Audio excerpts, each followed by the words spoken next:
Dystopia tonight.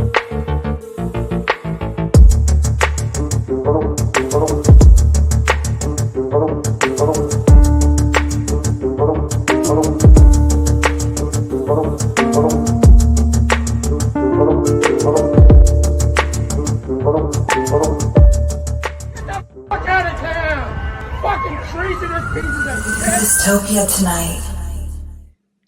Hello, sir. Hi, John. How are you doing? How are you? You know what I always tell people this too, but you know what's weird about that intro is like I had thought about changing it because I was like, oh, pandemic's over. Biden was in office, all that other crap. I'm like, I really need to like, it's safe. We can update it, and then I never did, and then now, Yeah, for better or worse, it sticks. It here works. we are. Yeah, I feel like it's my fault. How do you? Yeah, maybe if I changed it. Well, hey, I'm not sure I'd suggest you give it a try, but if anybody's willing to take the blame for this, it's worth consideration. I just feel like I've got that. It's that comedian thing too, where you've got like that middle kid syndrome, where you're like, somebody's blaming me. There's, there's, it's got to be my fault, right? Right. No, we were just talking a bit. I just did. So you know George Slaughter, right? I know of him. I Oh, know not. Oh, see, this is the thing where I think everybody who's like But super famous knows yeah. everybody else. Yeah, he did the podcast a bunch, and he did the MS benefit, and he's just kept in touch, and he's a big supporter of the National Comedy Museum in Jamestown, New York, where Lucille Ball was born. Really? Yeah, and so he had made some phone calls and said he wanted me there to do some stand up and to do the podcast and Oh, stuff, and cool. to kind of like film some shit while you're there. So my first time there, if you get it, I don't know how often you're on the East Coast, but Not so much. not so much. Well, I'm inviting you out. I live in a Thank beach you. town. Come and Thank say hi. Well, you don't need. What am I saying? You live in California. Your whole state is a beach town. So, so, um, but so it's one of those things that like when you see something online or you see pictures of a place and it just it's crazy to me how little justice it did. Like I thought it was cool online, and then you walk into this huge museum and it's like just I mean every semblance they had mash scripts in there, every semblance of comedy, like Wow. from stand up to TV to comic strips to I mean they have Carl Reiner's chair that Rob donated that he used to eat like on the snack the snack trays and stuff with whatever they had Buddy and Sally's suit from the Dick Van Dyke Show. They had Rodney's suit. They had a blue room with all of George Carlin's seven, Oh my God. um, and Ernie Kovac's room, and like just Phyllis Diller. They just had a Joan Rivers exhibit that they just opened, Wow. and it's all interactive. So it's it was just surreal to see that anybody gave a shit about the little pieces of paper comedians write stuff on. Oh, it's wonderful. But Yeah. who started it? Who founded it? So it was founded by that's a Journey. I think I'm trying to think of the guy that I dealt with is a marketing director named Gary Hahn, and then there was Jeff Erickson, and I think it was the people who were behind the Lucille Ball Museum, because Uh, Lucille Ball really like she was flattered that they opened like a museum in Jamestown in her hometown and everything, but yeah. she wanted it to be more about comedy, Oh, and she was like, she was flattered that the museum was there and everything, but they were going to do a comedy festival, I think, or just a Lucille Ball Fest. And she was like, I want all these comedians to be recognized, everybody in comedy and TV and whatever. oh, So make it the Lucille Ball Comedy Fest. good for her. That's Right. great. And Yeah. then, and also, isn't it weird? Like sometimes I think like, not that this is ever going to happen, but I'm like, if anybody was like, hey, we're going to open up a museum in your hometown, I'd be like, please don't. Uh, Yeah. anywhere but where I grew up would be fantastic. But yeah, so then I think so the Lucille Ball Museum, Lucy and Desi Museum there had been around for a very long time. And I think Joan Rivers had headlined there. And Lucy never got to see it open because she died in like Oh, 89 or 90. And then uh, that's when it came to be. But then the Comedy Museum started in 2018. And so all these people got together in comedy. Like Kelly Carlin was a huge contributor. George Schlatter was a huge contributor. Um, I think there's a bunch of people. Lewis Black's on the board, Jim Gaffigan, like all these other comedians and stuff. And then, people just poured money into this, and it's nonprofit, and they invite a bunch of comics up every year to do this. Like I performed in a recreation of the Tropicana from the I Love Lucy show. Oh, well, I also did the interviews from the set in the museum of I Love Lucy, which is bizarre to see it in color, by the way. Oh, I'll bet. Yeah. Everybody that came in to sit down for an interview would I had to give everybody like at least 5 minutes to be like, what the how to do this? It's religious. Yeah.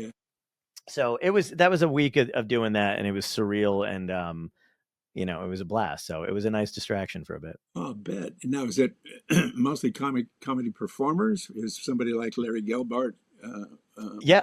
Larry recognized? Gelbart's in there. You would love this because they really do have a section. They have a couple different sections, right? So like there's a you turn this one corner and there's an entire set of like a family living room, right? From like the 70s or whatever, and a TV there, and it runs through people Oh, talking about Larry Gelbart, about MASH and the creation of it, and the Dick Van Dyke Show, and oh, Laugh-In and all that other stuff. So you can oh, literally sit with everybody else in the museum area yeah. and kind of just enjoy that classic TV. There's also a section that's called From a Script to Television or something like that, and they literally have like word for word what was written and whatever there, and then you can click on a thing and see how it was performed or interpreted. Whoa, Um, that must be that's got to be heaven for somebody who's coming up in the business. oh my god, it Oh, really it was heaven for me. Like it's insane. Like and you'll love this too. So when you go in there, they give you a little bracelet that you can wear for the whole thing, and you scan it, and it lists. I mean, setting this up took some time. But you have to pick your favorite comedians, stand-up comedians, oh, movies, TV shows, and late night like all that other stuff, and it builds you a comedy profile. So as you walk through the museum and scan your thing, it maps out like, oh, you like this, and if you're with a oh, group, wow, it combines it. So it's like this is wow. the average sum of what you guys would probably enjoy together. It's God, so beautiful, man. It is really. You got to get down there. it sounds fabulous. Yeah, Jeez. we should do next year, because I'm probably going to go back next year, man. We should go. We should go together and like do a thing and hold like a presentation or something. Don't let the government find out about Exactly. Exactly. It would be shut down immediately. I think it. that's not I think you're right. Yeah. Oh They would God. cancel it in a heartbeat. It's Yeah. it's so it's crazy, but you're right. I don't even we that there was a lot of talk about all that stuff going on I and what bet. it means, and what how our lives and livelihood is going to be affected. Do you that's a really good question to start off with. Do you feel like, cuz you've been on every late night show, do you think that it's a dying medium necessarily? Do you think the landscape has changed so drastically? Like obviously there's some, pettiness from the current administration, and why they want that kind of voices shut down. But Yeah. what do you think as somebody who's been a part of that for so long? It like are we losing, you know, are we are I mean, I feel like if they go away, just for me, I grew up with it. So it's devastating to me that shit's not going to be around anymore. But what do you think of it? Do you think it's Yeah. a I don't lost know what to cause? make of it. I mean, it's hard for me to figure out what the people with the money are going to decide. Hmm. But I thought, Jesus, I thought what happened to Colbert, and then the reactions of all these guys, jumping on board saying, "Oh yeah, Yeah. well, how about this?" And I mean, I thought that was just brilliant, and I thought it was also very politically important. So I hope it's not the end of it. I think the end of it is. I mean, I think it is the sort of the icing on the cake. You get the news, Yeah. and you have to suffer through this garbage that comes at you from the broadcast networks, and then somebody gets up Yeah. there and they talk about it, and they talk about it and make fun of it and make fun of the idiots who are guilty of putting this stuff out. I think it's deeply important. Yeah, I do too, and you're right. It's a way to digest all the bad stuff that's happening in a palatable way. I I, Absolutely. I don't know what you're right. I don't know what these corporations and these people are thinking because uh, I don't have that kind of money, so Right. I don't know how they're playing with it. You know what I mean? But it does feel like I know for me when I talk to other people like my friends and stuff like that, we do feel like we're just kind of floating like adrift Yeah. in something that we thought we used to be a part of, and now it seems like they've just kind of torn away at all those little pieces in the fabric of like what we consider to be our reality. Like it's not it's really bad like for mental health, you know what I mean? Like it's just like we haven't gotten over pandemic stuff, like we're still processing like in real time what happened there, and now Yeah. there's all this shit. Like do you find yourself because you've been an activist for so long too, do you find yourself shutting down or needing to shut down more just for your own sanity than before, or are you always just in tuned and keyed into what's happening and what's going on? There's so much, it's hard to understand it all, even to take it all in, Hmm. Don. It's so you have to figure out what what pushes your sale. Yeah, Um, yeah. but no, I mean, I try to keep abreast of what's going on. I let my thoughts be known to the matter to the degree it means anything, but at least I get it out. Um, Yes. and so to some degree, social media, which is sort of the today the sort of victim of everything, and the the uh, the thing that's most hated by a lot of people, Yeah. um, because it does so much harm, or so much harm is harmful. So many harmful things are committed through it, Yeah. but it has also created an opportunity for people to put out information that isn't otherwise getting to the viewer, the listener, the watcher, the reader. Right. No, I completely agree, and I think that sort of outweighs sometimes, the bad stuff, or at least the garbage that it doesn't seem to filter out. You know what the thing that I'm struggling with lately though too now, and again, my friends and I was just talking to somebody about this today because it's so hard to sift through social media. Like you can tell by an internal barometer like what's garbage and what's probably not and that's fine. But Yeah, sometimes I'm like I really do have this point where I'm like, oh my God, the conspiracy thing. Because you just don't know what's happening. So you're like, is there really only three people controlling?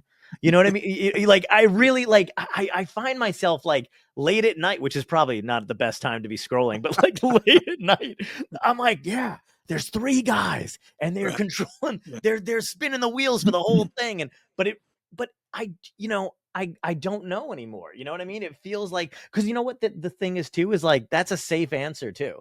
Instead of it Yeah. just being like really boring and it's like, yeah, there's just a bunch of idiots who happen to have control over very specific parts of our government right now.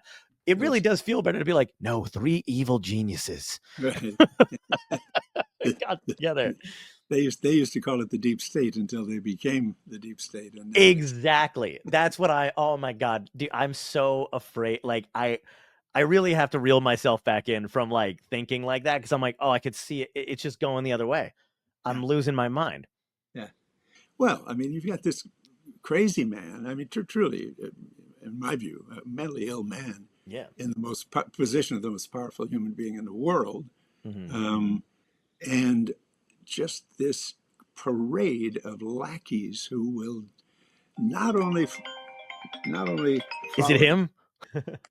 My son says hello. Oh, hello. Very nice. Hello. Very nice to meet you over the phone. I really Yes. thought that was the FBI coming for you. Okay, well, one expects the call, have to say, but what I was talking about was this deranged man, and I truly think he's got a few switches flipped, Yeah. um, who is now in this position as a result of a combination of terrible events and terrible choices and terrible effects in the arenas we're talking about. Yeah. Um, Sort of the idea that the body public in America adores the idea or believes in the idea that um, wealth and wisdom, wealth and what's the other one? I'll come Well, up with it in a little yeah, while. yeah. Anyway, um, celebrity, Celebrity. celebrity and wealth, celebrity and wealth are critical, and they provide us with learning, with intelligence, and um, and answers for our problems. And in fact, they're bullshit. You know, celebrity and Yeah. wealth are things that have been created by people's accumulation of a lot of money in one instance, and people's accumulation of some lucky circumstance in another. Sure. Um, uh, a friend of mine put it very well. He said, "This adoration of celebrity and wealth implies, suggests, and believes that wealth suggests wisdom and Mm. celebrity suggests significance. Right. And in fact, neither is the case. Right. Right. You know, some really wealthy people are crooks and Oh yeah. thieves and terrible criminals. Yeah. Uh, and some celebrities are the biggest dopes you've ever seen in your life. And it's all about themselves. Yes. So, so this notion that Mr. Trump got elected because he had this combination, people perceived him having this Sure. combination, um, was grabbed onto by a lot of people who bought in, you know, went set sail and forward, and he then became this astonishingly powerful human being. Hmm. And he's got a flotilla of hangers-on, believers, Right. subscribers who will do and say anything because they think he'll provide for them what they want. Some of them have an agenda of their own, political agenda, and Yep. others just want money and power. Right. Um, but man, are they treading over our country? They are just stomping the shit out of this country and its values and its belief system and its people. Yeah. And it's a goddamn terrible thing to see. It is. And do you feel? I mean, my frustration obviously lies with the current administration and obviously Republicans who don't have any backbone or spine to stick up from it. Like, are you also frustrated with the Democratic side as much as I? Absolutely. Okay, because I felt that in the last time we just talked. Uh, but what do you? I mean, for me, I feel like they have this kind of arrogance about them when they're running, where it's like, well, look at how could you possibly look at the other option, and they're ignoring the fact that they did, and they Yeah. like whether or not you can prove anything about the last election, or if they're willing to. I've heard some things about it, but regardless of the fact, a large portion of the population decided they were tired of whatever the Democrats were selling, and then went for him. Yep. I don't That's understand it true. necessarily. I don't understand the people that I see all the time that say, or I don't know if you've seen these like polls or whatever, but they're basically like there were people who voted for Obama the first time around, and then somehow they voted for Trump. I don't Yeah. understand that, I don't either. but I guess it exists. But then, but anyway, I just don't think the Democrats are listening to what younger people want and what we're asking for, which isn't unreasonable. Most of the time, I feel like people just feel they're not being represented well enough by their constituents on the Democratic side. And I don't think they're not like, oh my God, I'm going to vote for Trump, but they are just kind of like lost at sea. So they're like, I'm not showing up. No, I think that's right. And partly because the people who become professional politicians and so attached to their authority and their vote and their ability to have inside information, some of which has made them very wealthy, Mm. um, which wasn't the idea originally. Right, right. It begins kind of to be cloying, and you think, well, is nobody honest?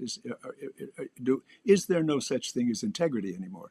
But Yeah, in fact, there is. yeah, And if you watch, if you look, I mean, I can name a bunch of people, um, some Democrats and some Republicans, sure. that I think are people of integrity. A great Republican would be this woman who, uh, Dick Cheney's daughter, Yeah. who came out, excuse me, at great personal cost to herself, Mm-hmm. told the truth. I Yep. thought, oh God, by God, It there's was a nice. there's a Republican I could support, even if I don't agree with her about certain issues. Yeah. And also I feel like if Kamala had won, there would have been a position, it would have been God, what do you call it? I mean, it's bipartisan, but there still would have been seats filled by for the most part, I feel like by a decent amount of both party. I think there would have been a seat for uh Dick Cheney's daughter. Is it Liz? Liz Cheney, yeah. Liz Cheney. There would have been, and I think there would have been a mix of ideas, almost what we used to have, Right. some kind Well, of cordial, but it's gone. That didn't fucking happen. no, it didn't. It didn't But happen. yeah, well, I Well, guess do you think like so? Because there's a couple people. I have a hard time finding out who's going to be who's going to rise from like the Democratic ashes. Like I have a great fear that they're not going to come back, and that they're going to see to it, like the other side's going to see to it that it's next to impossible for it to happen. But then I see people like Zoran Mamdani, who's in New York, who's running, who has a lot of great ideas. I mean, AOC and Bernie Sanders are out there with their anti-oligarchy tour. There's still like that kind of stuff that I feel like is strong enough, but I haven't seen anyone yet. just I've had a lot of reservations, as have a lot of people, but recently Gavin Newsom began to talk like a human being Yeah. and a potential leader, as far as Yeah. I'm concerned. I No, wrote he him did. an email. He and I know each other a little tiny bit Sure. because I deal with him a lot about the death penalty. Mhm. But I wrote him an email. I said, "You were fucking brilliant on television with Heather Cox Richardson," Oh yeah. and it's such a thrill to see somebody who has standing to willing to step up and say, "This is not only a lie, folks, but it's going to cost you your country." Yes. And he said it, and God bless him for it. I don't know if he's going to make the presidential sweepstakes or whatever goes Hmm. on, but he and this little woman, Mallory McMorrow, who's running for the Senate in, I think it's Michigan, I'm not Yeah, I've sure. heard of her. Yeah. Uh, she jumped out a few years ago when she took on somebody who was saying, you had to be, effectively, you had to be a male and white and Oh, a number right. of things. And she just stood up and she's a member of the legislature in that state. I think it's Michigan. Um, and she said, listen, that, here's why you're wrong. And just took that person down. It was really Right. great. So, I mean, we have people like that. I'm a big fan of Chris Murphy, the Oh, senator. Yeah, me too. and what I was Chris Van Hollen, who went down to Oh, El Salvador to look at this guy, Abrego Garcia, who was oh, dumped in yes. goddamn terrible prison. Right. I mean, so you got guys with some guts and women, Yeah. uh, two former intelligence agents. Maybe their names will come to me, out of Hmm. Congress, are now running for significant seats in, I think, the Senate. Maybe one governor and one for a seat in the Senate. Right. Both women. Um, Yeah. Really good. So there are people who remember what you and I thought America was. Yeah, you're Uh, right. Yeah. And and, and Crockett too. I can't think of her first name, but she's in oh, the Jasmine Crockett. Yeah. Jasmine Crockett. Oh my God, I love that woman. Oh, She's so man. good. Just fabulous. Yeah. Yeah. Yeah. So, you know, I think it's important we don't give up, that we just, Yeah. keep our eyes peeled and speak out and make ourselves heard, and take some risks, Hmm. because that's really kind of what it's about today. Yeah. When speaking out becomes taking a risk, Right. uh, because Mr. Trump, he's not only after people of color, he's also after women and transgender people and all of that, but he's Yeah. also after what he called homegrown criminals. Right. Right. Right. Right. I think that's me. I think Yeah. in his Yeah. I think in his eyes, that's me and Wait, you. You yes. know. Oh, absolutely. So I've got shows at the end of this week, 22nd, 23rd, 4 shows in DC. Uh-huh. And yeah, and it's and it's me and one of my best friends who opens for me, Joanne Filan, who I think you met on one of the MS benefits or whatever, and who is, married to a woman. She's openly gay. She always talks about it. And we just looked at each other. We're like, God, are we gonna wind up in some kind of fucking gulag? Like, I'm like, whose number do we have? I'm like, who can we call in case anything Yeah. happens? Because You're a lawyer before your first performance. yeah, But no, but I think that's great. I would love to see that show and hear yeah, your reaction to it. And maybe some of the people in the audience will be some of these kids in that are being dragged in there yeah. because they were stupid enough to volunteer for the state military. Yeah, And no, exactly, exactly. Well, you got that idiot, what's his name, Dean Kane, who signed up for ICE oh and is like, God. what a loser. Just an embarrassment of a human, and also like just the worst Superman. You know what I mean? Like, dude, like you weren't even that good. Like, come on, how much you had to bury yourself that badly? I've got a 15-year-old grandson who said, Dean Kane. Oh my God. He was just, he was fit to be tied at the idea that anybody would think Dean Kane was worth a damn. Yeah, exactly. I'm like, who do you think you're pulling in at this point, my Oh, guy? And also, he just doesn't even fit into the ICE uniforms, which is just standard. I think it's like it's just like, come on. well, yeah, I mean, they're loosening the standards, aren't they? Yeah. Oh, absolutely, absolutely. Well, they can't loosen their belts, so No, like if they got to do something, yeah.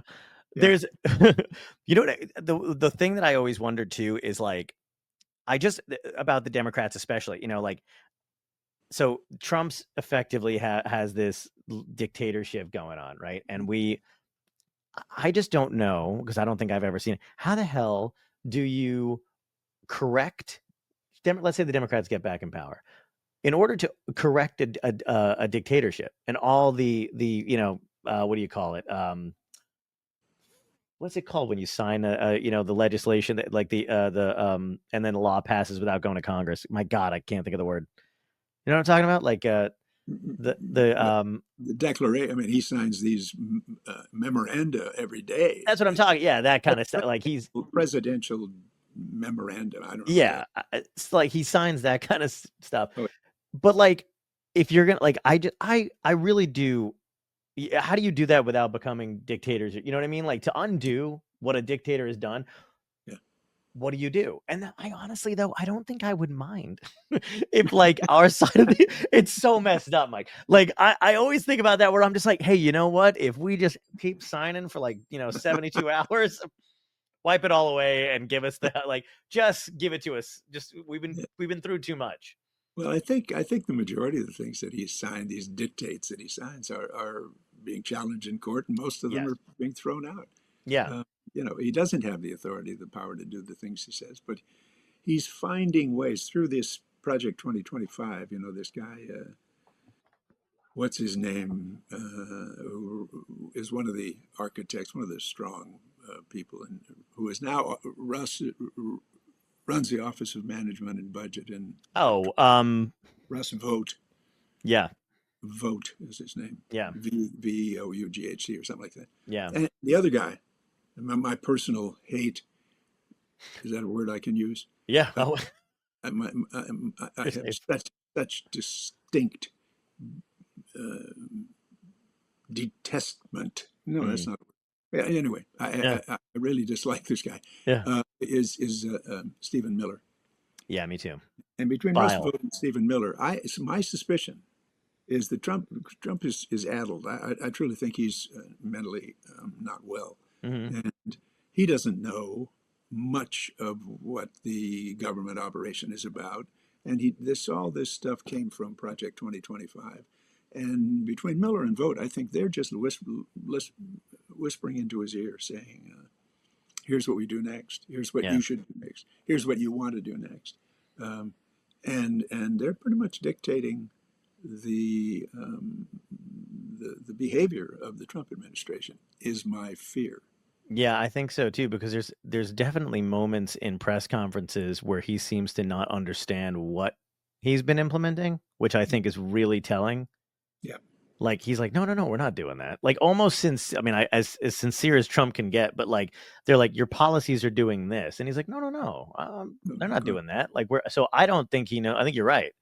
I think he doesn't know what the fuck he's signing anymore. And he says that quite often.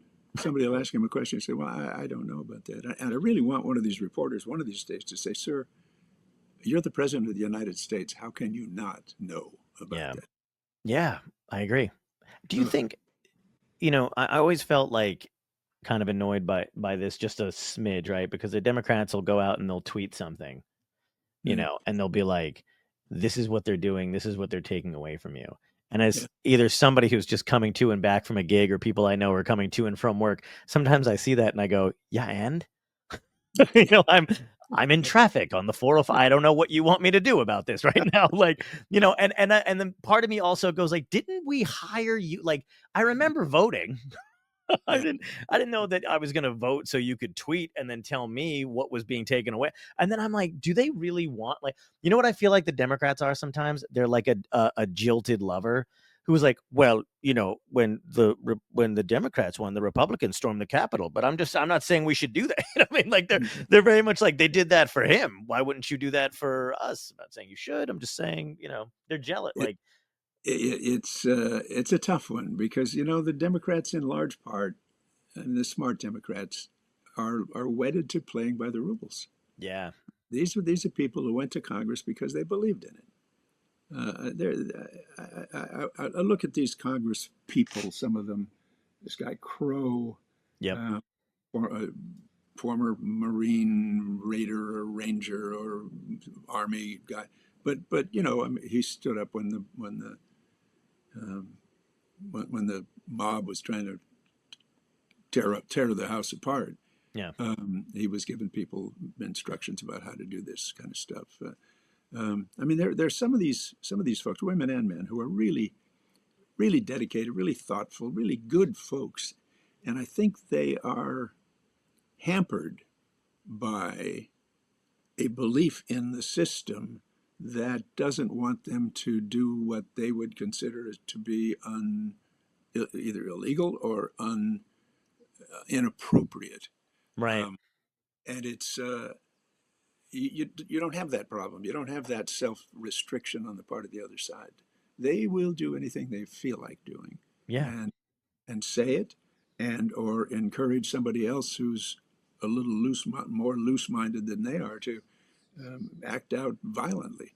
yeah. And that puts us at a real disadvantage. And I'm not suggesting by that we should respond to violence with violence. I'm just suggesting that we've got to find a way to find a solid plank on which to stand and stand up and say this is not okay.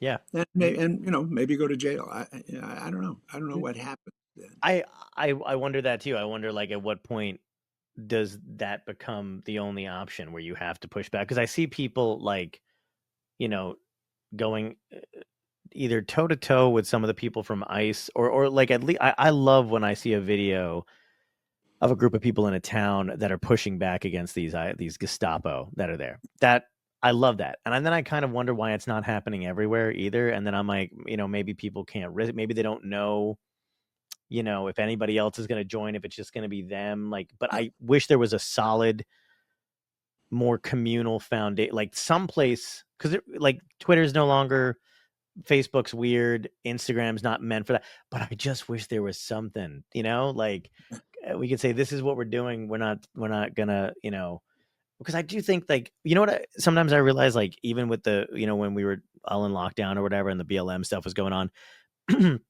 it seems to me like there are sporadic movements that happen and they're really paid attention. Like they just become huge and they're very much paid attention to. But I think there's a shorter window than there was back in the day of how much can we get done with this spontaneity, like without them figuring out how to control it or spin it or whatever it is. And then it winds up collapsing either because Democrats wind up trying to calm everything down and people are like, well, we're back in power now or whatever, and we'll make things better. And then it really doesn't move that much, but you lose the momentum of the protest. Like, do you feel like that to you? Because to me, like when I may be looking at it with rose-colored glasses, but if I watch like documentaries on protests in the 60s and 70s, it looks like it happened, it was large, and it couldn't be ignored. And then sometimes when we do it now, it happens, and then something, it peters out, or the forms we filled out to protest that day are expired. Like Yeah. something happens like that. I just don't know what the answer is. Well, no, and I don't know that anybody's figured out the answer. Some of what Governor Newsom had to say made real sense to me in that regard, but that's within the political sphere. The No King's Day was a big deal. Yes, I saw you Big deal. speak. Well, I mean, I wasn't there, but I did get to see the video. Oh yeah, Yeah, it was great. and Good Trouble Hmm. Day. There needs to be more of that. Yeah, We need to be heard, um, and then people. I think people are willing, if, as you suggest, it doesn't just sort of make a bubble and then disappear.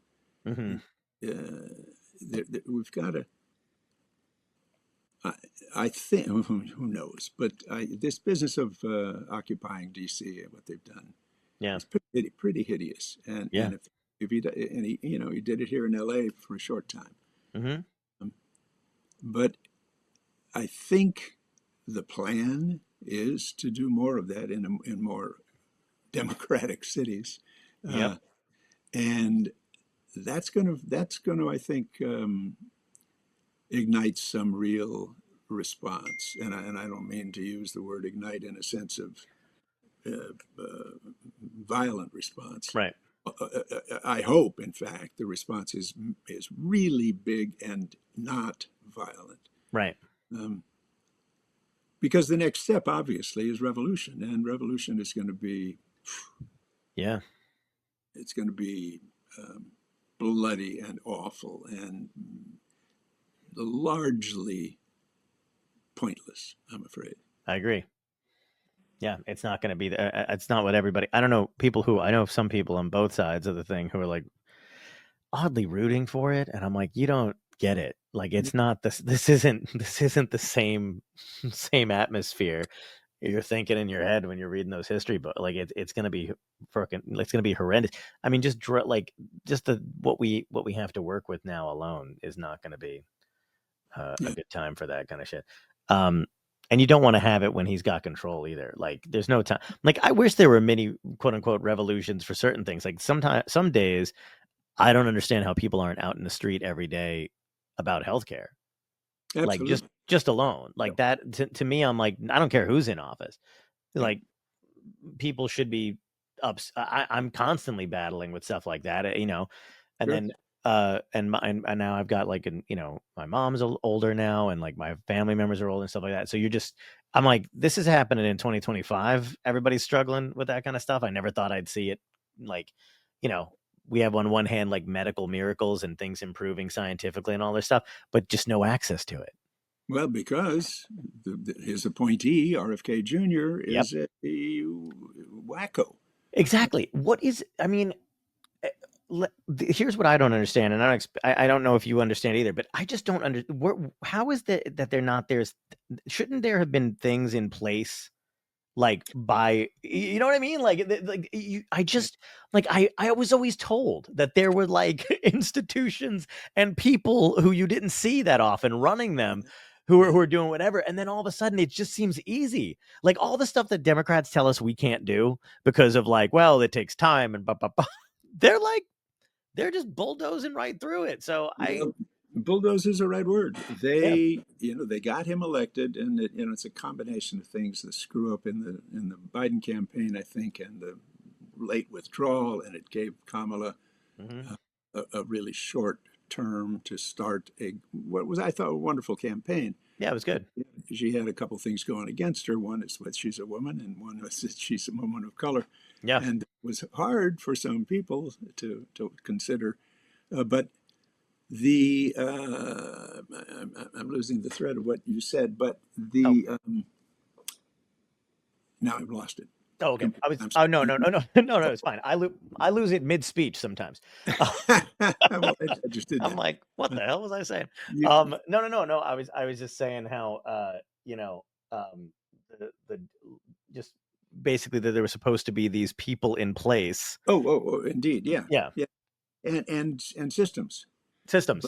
what they were able to do was appoint one, elect this guy, and two, immediately take over the systems that you're talking about that were there to protect us.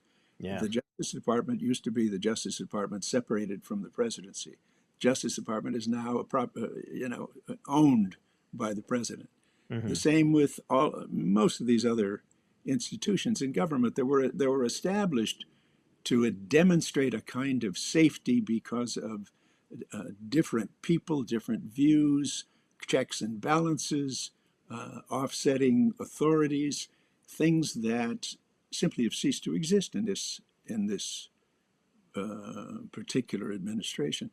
Yeah. Because, and it goes back to Project 2025, as far as I'm concerned, they had laid out very specific steps that should be taken in order to have this right wing takeover of the country. Hmm. And I think we're, if not halfway, we're 45% there. Yeah. I And, agree. and that's scary. It absolutely is, and I think they're doing it in a way like, you know, one of the things that I think we were talking about social media a little bit before and its advantages and disadvantages. And I think one of the disadvantages of that is it's very hard to convince people that they're in a dire situation now because of I mean, like everything is so aesthetically pleasing, Uh, and you can't look away from it because like I think about this all the time. I'm scrolling through Instagram and, it's like famine, supermodel, joke from an old TV show, nostalgia, video games from the 80s, yeah, war, famine, like, and and it's just this constant thing of like, it's feeding you both at the same time. So the yeah, perception is, I'm assuming during the Great Depression, everybody knew you were in a Great Depression. yeah, Like there was no way out of seeing that. But that's right. today, you don't, you still have all this Netflix, Hulu, Apple TV, Disney Plus, Marvel movie, like, not that I don't love that stuff, but it is a very like uh cognitive, like, it's a cognitive dissonance sometimes. Indeed, yeah, it gives you an option. You don't have to think about the bloody stuff. The fact Yeah. that these kids are being separated from their parents, and that people are starving, and that just reading that here's the level of craft, if you will, Hmm. that these people are using. The Justice Department, uh, I'm not sure it's the Justice Department, Okay. the organization that's responsible for categorizing human rights violations in other countries, Oh, right. has now shifted the Language.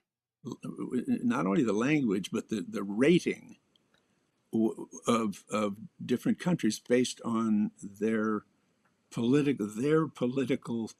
Oh, Uh, wow, I didn't know that. oh yeah, yeah. What did it say? It said, this guy Bukele in El Salvador. I spent some time in El Salvador, so it breaks my heart that this is Yeah. going on. But Bukele's the the level of um, violation, the significance of violation in El Salvador of individuals' human rights was at one level before, and Right. today it's dropped by 50%.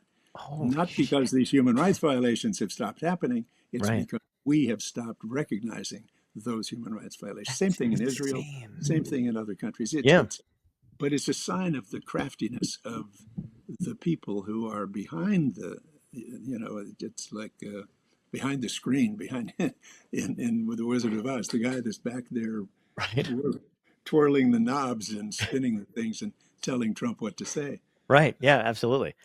Uh, Now, so I know you've done, and you've worked for years, against, the death penalty, and you understand the mechanics that go behind having to, well, first of all, a slow changing kind of process with all that kind of stuff, and having to appeal to different politicians or different leaders, writing letters, that kind of stuff. We both signed the Artists for Ceasefire letter that originally went out to Biden, and now it's been amended to some extent. You know, yeah, obviously for what they do keep updating it and adding more and less. The frustration I have with that kind of stuff is you don't get, um not the Artists for Ceasefire organization, but I just mean in general with, like, yes, people are speaking out, people are posting more. You and I, you just sent me an email recently about it. Um, but does this feel like it's taking longer for some movement to happen than usual? Like, you know what I mean? I understand that, like, you have to get letters and things and signatures and people to speak out to get noticed, but, like, there's some prominent people who have, millions of fans who are speaking out, but I just don't hear any, like, I don't feel a needle moving. You know what I mean? Am I wrong to think like that? Or I don't know, but I have to believe that something is going to connect Mhm. with people, with significant numbers of people, and that will connect with significant numbers of other people, and that there will be a retrenchment. I think there will be a reaction to this, Right. and I, I've said a couple of times, I hope it's not a violent reaction, but Sure. there will be a reaction, and whether it's a general strike, whether it's a support for the party of your choice opposite to what is going on now, I don't know, but I do think that enough people standing up. I think to go back to what Newsom did the other day when he came up with this thing to say we're not going to lie down if Trump tells Texas and Texas obeys and changes the law Right. so that it can send five more Republican congressmen and ensure Trump's maintenance of the majority in the House. And when Newsom stood up and said, "No, that's not going to happen because we will do the reverse and we will offset that by a significant." Yeah. So, I've read a lot of people saying, "Well, you can't do that because it sets off this red state, blue state thing, and blah blah blah blah." Yeah. Well, But it's an action. yeah. It's a thoughtful action, and it's a decision made by a man in a position of leadership. And what he said was, "Folks, we are going to lose our country if we don't find ways to stand up against this guy." Yeah.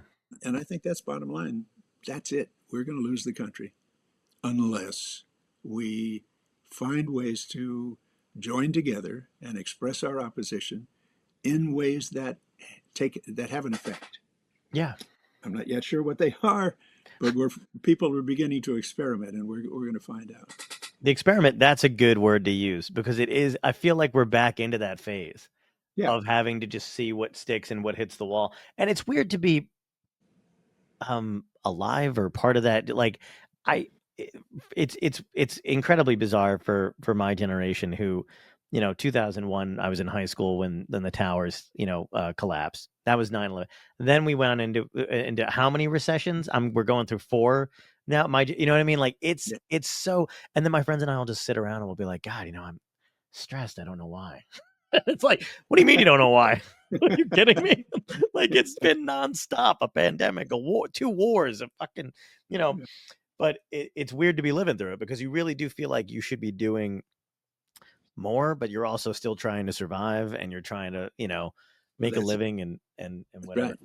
Yep. Like, even when, I'll, I'll tell you this, when Trump got elected the second time, I took it weird, like in a weird way, where I was like, oh, we comedians fail, like, you know what I mean? Like, there was a failure on that level for some reason, because I very much felt like we were out, we were performing, people were talking about it. Not that I have that much, but I was always talking about it. I've got this thing where we've been mentioning it, and then somehow the ball was dropped. So when I went back out to perform, I was kind of looking at it and like I was just like, you bastard. Like just like looking at I was like, oh, which one of you fucking Yeah. betrayed me? And then, shook it off a bit, but I think that's what they wanted too, though. Anyway, I mean, for a brief moment there, I fell for the, everybody's your enemy type of deal or whatever. But I was really like, what the, who did this? Who let this happen? Yeah. Well, and on some level, we all let it happen. Yeah. On another level, we weren't. We've been fed this stuff for years, and you breathe in love thy neighbor and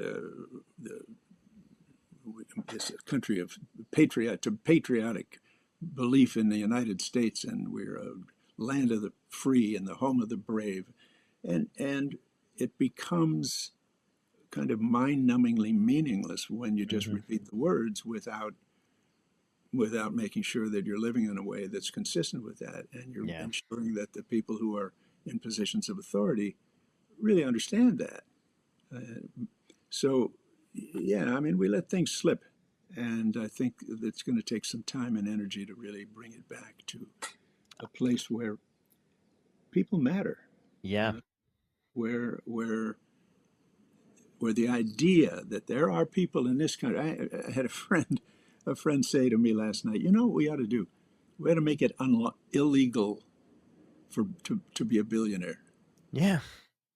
I laughed. And I know. yeah, an outrageous idea in a country that's a capitalist Yeah. society. But what a great thought. It is. It is a You know, great, like, yes. when these mostly guys, have got Mm. enough money that they can never spend it and to buy enough things to please themselves. Mm-hmm. They can never spend it all. It's so much money they can't spend it all. And there are people living in shacks and alleys and dirt places and tents. There's something just terribly wrong with that. And Yeah. I think when people kind of take that home, when it comes to them because suddenly the cops are not the cops, the National Guard is in the streets, and if your skin isn't the right color, or your papers aren't in order, or you look cross-eyed at somebody, and suddenly Mm. you're behind the cell doors.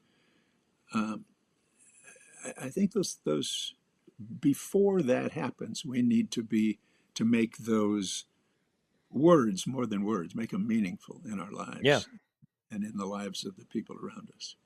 Absolutely. That was beautiful, man. And then the billionaire thing, I mean, I just like the fact that like that's the one thing that seems to unite both like, MAGA Republic, you know what I mean? Or whatever the hell you are, that there's people like Yeah, there's a wealth inequality. I hope that the Democrats run on something to that effect, like something that we can all agree on. Like people should yeah, just the healthcare thing, just the billionaire thing. Like if you can feed everyone in the world, what if Bezos can technically do that? yep, And you're not doing it, oh man, I hope you spend the rest of your life in fear. Like yeah, that should be like that whole, it's yeah, insane to me that that's allowed to happen. That's a good idea. Make it illegal. It should be capped. As yeah, soon as you reach a certain number, whatever that is, yeah. you just Or can't make any more money. at a minimum, at least tax them appropriately. Exactly. You know, and of course that's what the big beautiful bill that Yeah. Trump didn't put it together. His people put together, and he pushed its way through. Yeah. Made sure that their taxes were not raised. Exactly.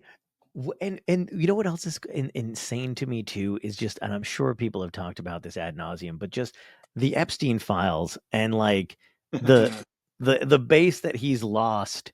Just, I mean, like, have you ever seen anybody lie as terribly as he's lied about that? Like everything he's done to negate that he's in it Yeah. screams he's in it. Oh, It's the absolutely. weirdest. It's the weirdest approach he's taken to this thing. And yet, I mean, they still defend the guy somehow, or they still go, it's But he's losing some of them. you're He's right. losing some of them because of the obviousness of his just lying through his teeth Yeah. about this Yeah. stuff. Yeah, he's a creep. I didn't care for him. We didn't know each other. And then Pictures today? Pictures? yeah, yeah, exactly. And then there's pictures, letters, drawings. Oh God. Like it's just, I mean, the next thing he's gonna have is his ashes by his bed. You know what I mean? Like I just don't know. Like, oh, it's just so bizarre to me. But that's just how do you just because I love asking these types of questions just from people who are wiser than I am.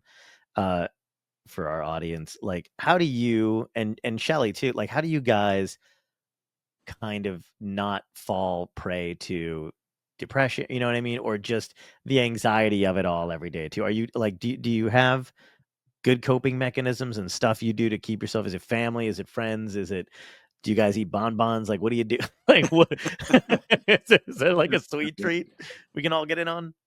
I have a granddaughter who's a beautiful dancer. Oh, She's 12 years old, and she moves like a gazelle. It's just a wow. wonderful thing to watch. Um, yeah, you find it at home, you find it in your family, you find it, I suppose wherever you find it. Hmm. But I go back, in the 60s, uh, because of a marriage that I got into too young, broke up, and I was just devastated. Yeah. And a friend steered me to a place. It was called the Manhattan Project, interestingly enough. Hmm. They called it that because it was on the house where Oh, okay. was I was on like, Manhattan you were Place. part of the Manhattan Project? But it was, they said that this Manhattan Project was at least as revolutionary as the Manhattan Project that produced the bomb because it produced people. No, that's nice. And it was a place where drug addicts and people just out of prison and people out of mental institutions and people off the streets who were just really having trouble existing Hmm. could come, and if they committed themselves to the program, they had a program there, committed themselves to the program, um, it could change their lives. Hmm. And I have to say, it did mine. And I was not a drug addict, and I was not an alcoholic, and I didn't have the problems that a lot of those people have. I was just a really scared, lonely, frustrated kid who'd gotten into a marriage too young, and it blew up. And I thought that I was worthless, and it was there was no hope. Hmm. I couldn't figure out how to stop the pain. And I went to this place, and I sat around in group therapy with these guys and with this psychiatrist and with some of the people who'd been through the loops and through the hoops, I should say. And he said they taught one thing. He said, every human being is the same. Every human being wants the same three things. What do you want? What do I want? Yeah.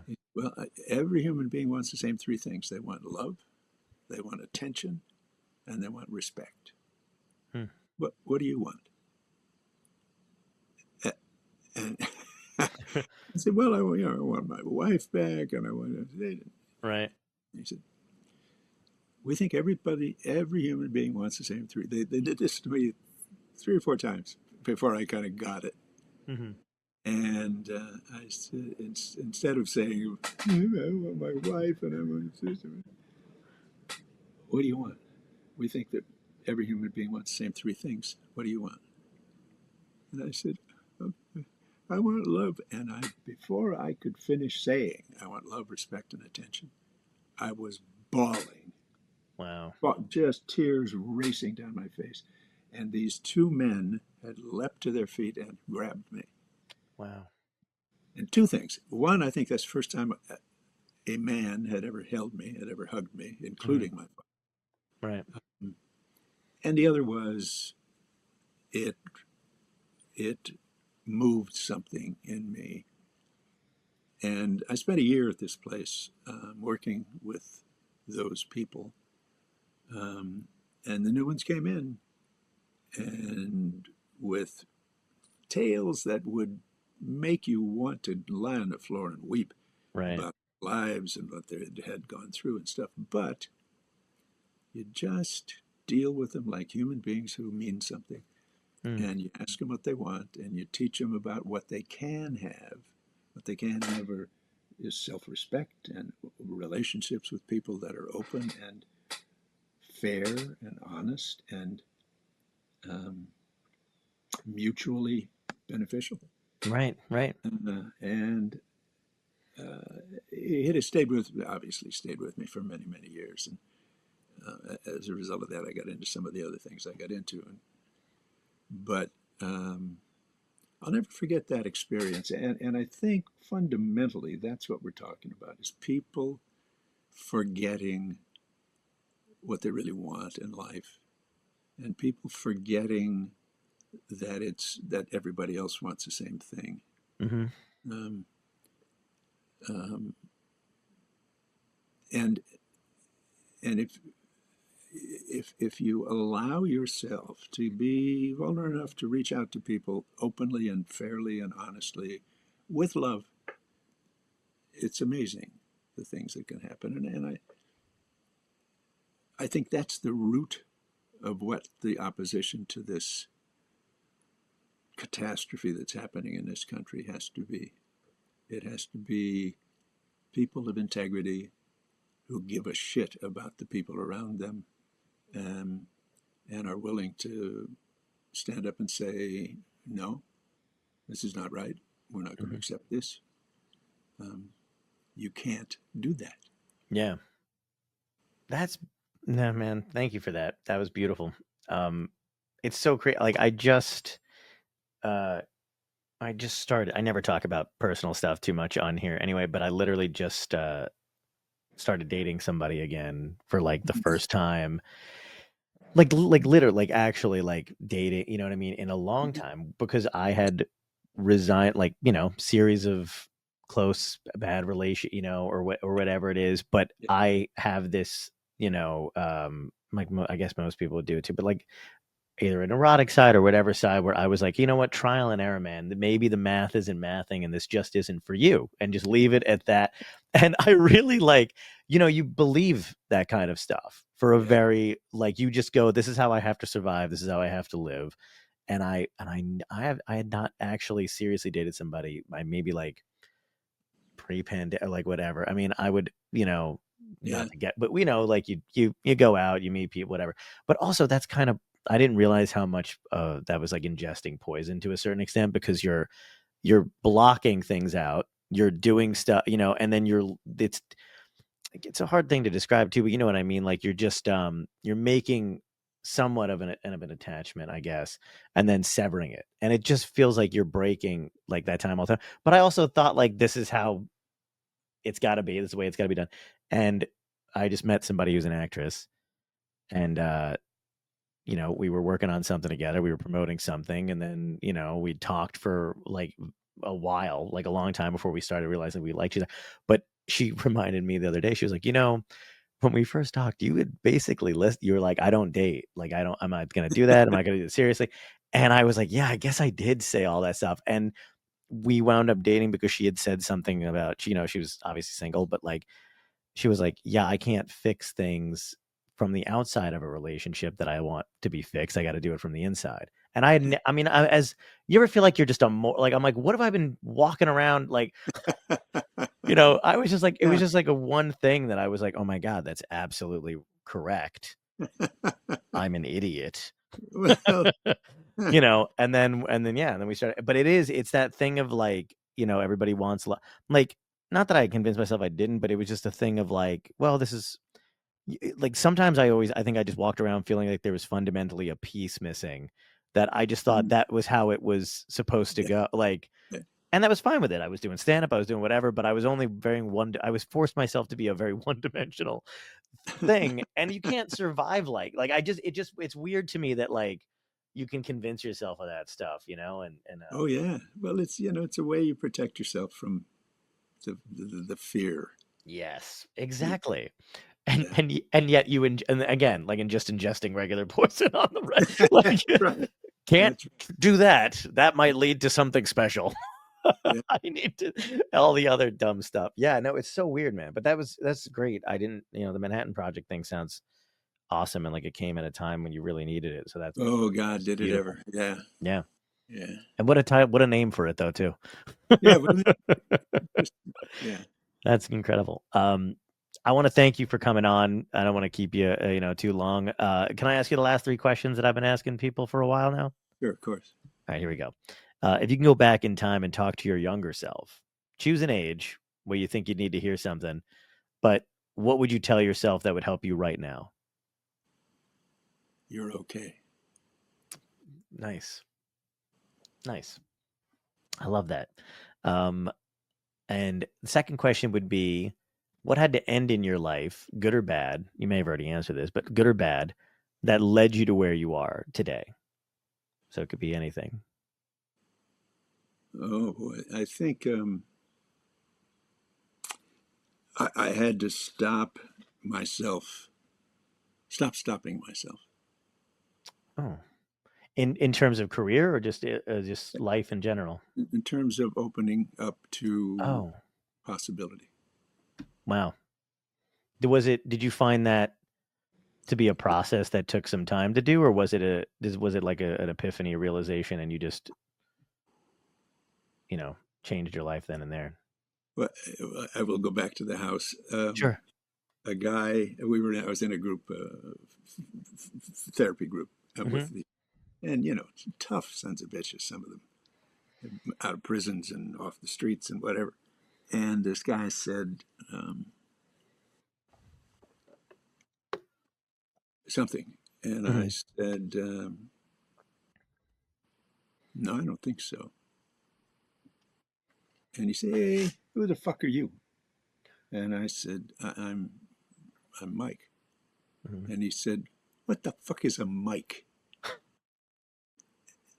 And I thought, oh, Jesus, I had to think about that for a while.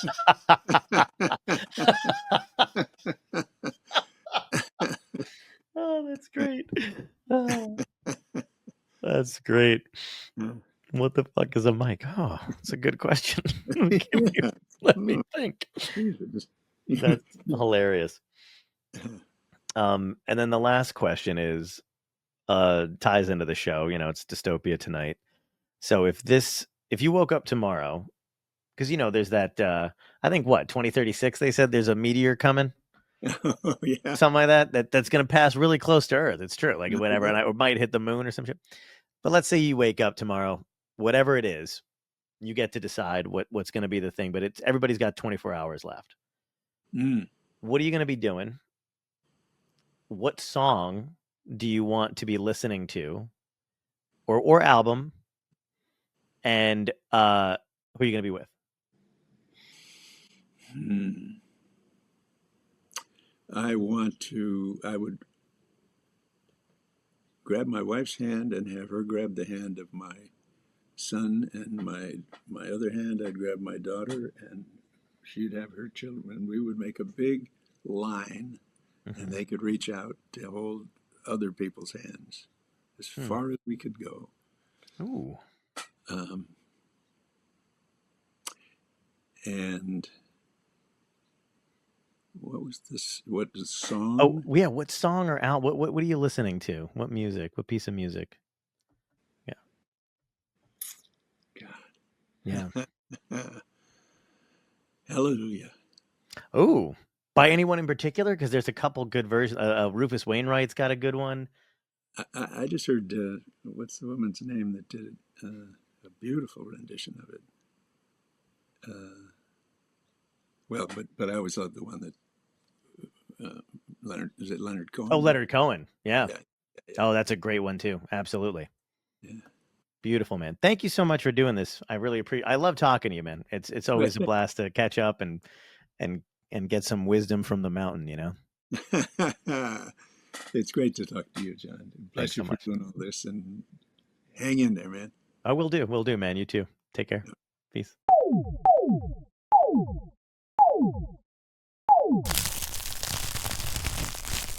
Dystopia tonight.